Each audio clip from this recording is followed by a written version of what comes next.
So, we all know that old adage that thoughts and prayers don't actually solve any world problems. What if there was a group that was praying desperately for the spread of something like coronavirus? Now, you and I would probably say that that won't do anything, but what if this group was actually trying to spread it? Well, actions speak louder than prayers, and these actions are, well, let's roll the intro.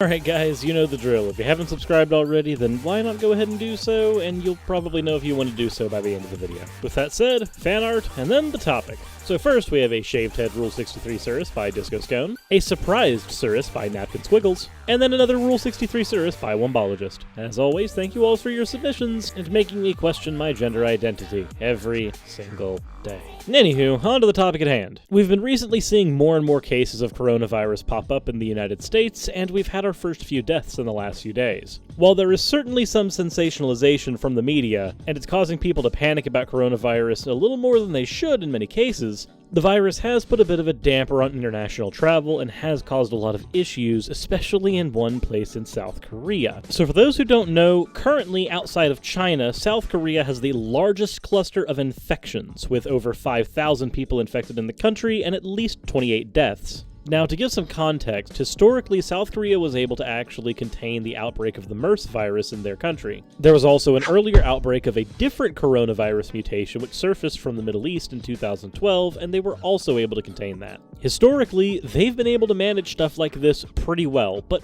what's different now? This is where patient number 31 enters the picture. She was a 61-year-old woman who was a member of the Shincheonji Church of Jesus Christ. I'm pretty sure I'm pronouncing that incorrectly, but Shincheonji looks to be what it is. Anyway, this particular church was located in the city of Daegu, and she was considered to be ground zero of the explosion of the coronavirus cases within that region.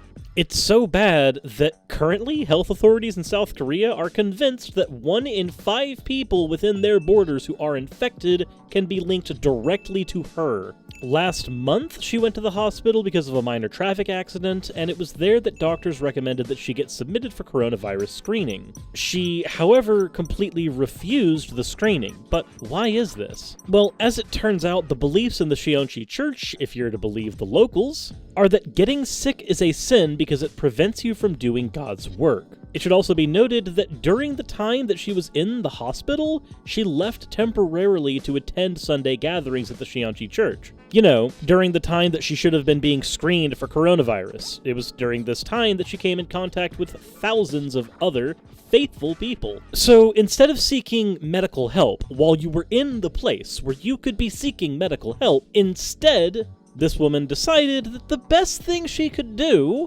is go to church. That was more important than potentially stopping a viral outbreak. This is what happens when people put their faith over their common sense. And I know that sounds insulting, but just think about it from a base intuitive level. Your God is omnipotent. He's omnipresent. You can literally worship him wherever you happen to be. But instead of taking that into consideration, there are people like Patient 31 that would instead risk the lives of thousands of people. This is also one of the reasons why people get perpetually sick in the food and retail industry. Bosses here in the States don't want to let you spend an adequate amount of time making sure that you aren't an incubator. Anyways, I'm getting sidetracked. What actually caused the issues with Patient 31? What about the Shincheonji Church leads us into the scenario we encounter today? Well, the church is currently led by one Lee Man-hee, and he's currently being put on blast by his entire country because either through inadmission that the coronavirus could potentially affect any of their believers, or through sheer negligence in the face of the virus, his church is at the epicenter of an epidemic. So, let's take a look at his church and see why this might be the case. The Shincheonji Church of Jesus, the Temple of the Tabernacle, and the Testimony was informally known as the Shincheonji Church, and is a Protestant organization and new religious movement that was established in March 1984. Lee Man-hee was the founder of the group, and the adherents are known to be incredibly secretive. They believe that Lee is the second coming of Jesus Christ, of course, and they also claim that the Bible is written in secret metaphors that only Lee Man-hee can correctly interpret. Before he had started his own religious movement, he was part of the group known as Olive Tree. Now, how big is this church, and how could it possibly be the center for a viral outbreak? This is where we start to get into some of the issues that the church has, and why the government is currently trying to crack down on him. In 2014, it was estimated that they had about 120,000 members, but in 2020, that estimation put them at about 200,000, so a pretty sizable chunk. However, here's the problem. The church refused to provide an actual list, up until recently, of the members they had in attendance. Also, due to the secretive nature of the church, it seems like they spent a lot of time allegedly making sure that their leaders wouldn't get tested for things like coronavirus. They would cite their religious belief to privacy, which eventually resulted in widespread national dissent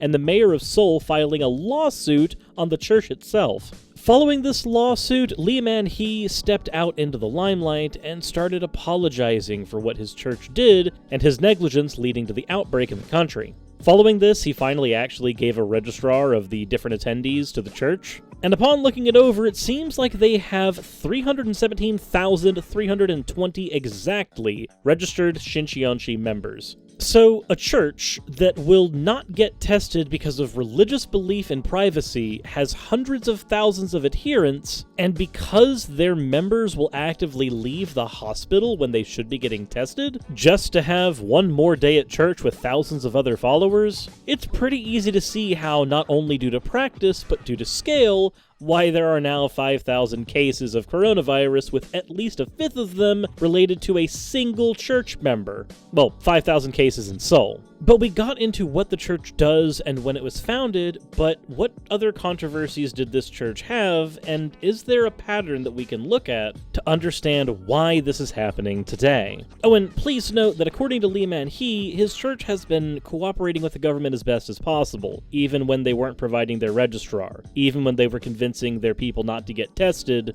even when his church's actions were directly contributing to an epidemic. Okay, now that we've poisoned that well, let's get into some of the history. Turns out, this church actually has its fingers in more places than just South Korea, strangely enough, but let's start there. Many of its members have actually been cited in the Myeongdong Cathedral, which I'm probably mispronouncing as well, pretending to be pious believers of a completely different religious sect so that they can try to lure other Koreans or even foreigners into their religious meetings. You know, the ones where they knowingly spread viruses to people. Oh, sorry, that one was a low blow. I'm gonna continue on. I'm just gonna say that that's a little bit underhanded. Like, if you as a Christian go to somebody else's church so you can try to recruit them into your church, that's kinda scummy. Let's see here. In November 2016, the Church of England actually issued a formal alert to around 500 parishes in London. This is because of a Shincheonji affiliate known as Para Cristo, a registered charity in the United Kingdom, which ran Bible study courses in the London Docklands. And what were they using these courses for? A recruitment, of course. They were attempting to recruit members of the Church of England to become part of the Church of Shincheonji. And I think we can actually start calling them a cult at this point, because it seems like those who become involved in Shincheonji gradually withdraw from their friends and family and actively start to lie about their real lives. This lying and secretive behavior is also the behavior that contributed to the outbreak in South Korea. More recently, in 2019, the Baptist Convention in India had to warn its worshippers to be wary of Shincheonji, saying that their leader claims to have access to secret knowledge of scriptures which other church pastors do not know. Moreover, he claims that one can only truly know God by following and listening to the teachings of Shincheonji.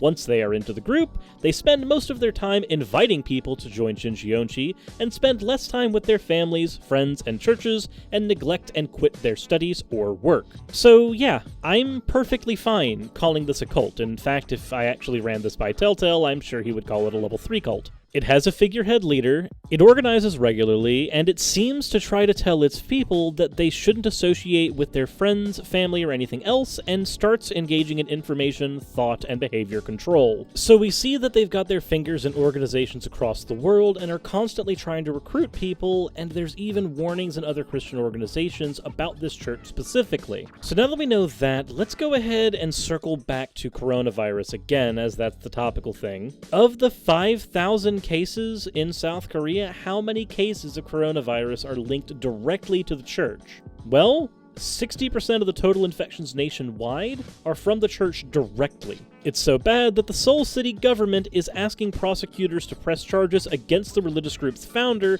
and all of its senior members for murder, causing harm, and violating the Infectious Disease and Control Act. Since a spotlight has been put on this church, over and above the 5,000 reported cases of coronavirus within the country, nearly 9,000 more members of the religious group were said to be showing symptoms of the virus. As a result of this, the mayor of Seoul has a lawsuit against the founder and its sect, primarily for refusing to get tested and convincing their members to not get tested and to cite their religious beliefs as a shield and scapegoat. Several places of Catholic worship within the country have been posting signs at their doors forbidding access to any Shincheonji Church of Jesus members because, again, these members are noted to infiltrate other churches and try to steal and recruit members. Currently, a petition has been signed by over 1 million people and has been presented to the South Korean government requesting the dissolution of the Shincheonji Church of Jesus, citing in particular the different types of harm that group has engaged in across the world, though the catalyst was certainly the most recent coronavirus outbreak. So what can we take from all of this? Well, I think the biggest thing is that if you have a religious leader who's telling you to completely ignore important medical testing or even treatment, then that religious leader is not your friend. Not all religions are cults, but if you find that a religion is a cult, then you owe it to yourself and the members around you to leave. This is some of the dangers that extremism like this can birth. It doesn't have to be a violent episode like Jonestown or a mass suicide like Heaven's Gate. Sometimes it's as simple as just ignoring basic safety and health regulations. The cult need only be large enough and have enough influence for that to affect an entire country. Anyways, I don't want to drop the name of the friend of mine who handed me the name of this church on a platter for this video. I'm not sure how comfortable they are with that kind of doxing, but I am glad that I got a chance to look into these guys. This was a little bit scary. All it takes is a similar church like the NIFB here in the States to do the exact same thing, and suddenly we've got more outbreaks. Remember, the media is currently sensationalizing coronavirus, but all it takes is enough incidents like this, and suddenly that sensationalization becomes reality. Please, do yourself a favor. Wash your hands. Get tested if you start showing symptoms. And for the love of God, don't listen to an extreme cult when they tell you not to. Anyways, if you enjoyed the video or you found it informative, please let me know in the comment section below and hit the like button and share with your friends. If you didn't enjoy the video, then you're already typing a hate comment to me or sending me an email, I'm sure. If you want to support the channel, then Patreon is always an option. It gives you access to videos as soon as they're produced, as opposed to when they're actually released, which usually gives you about 3 to 5 days of early access. And I think that's all the shameless plugging I have time for today. As always, everyone, insert end of video tagline here, and I'll see you in the next video.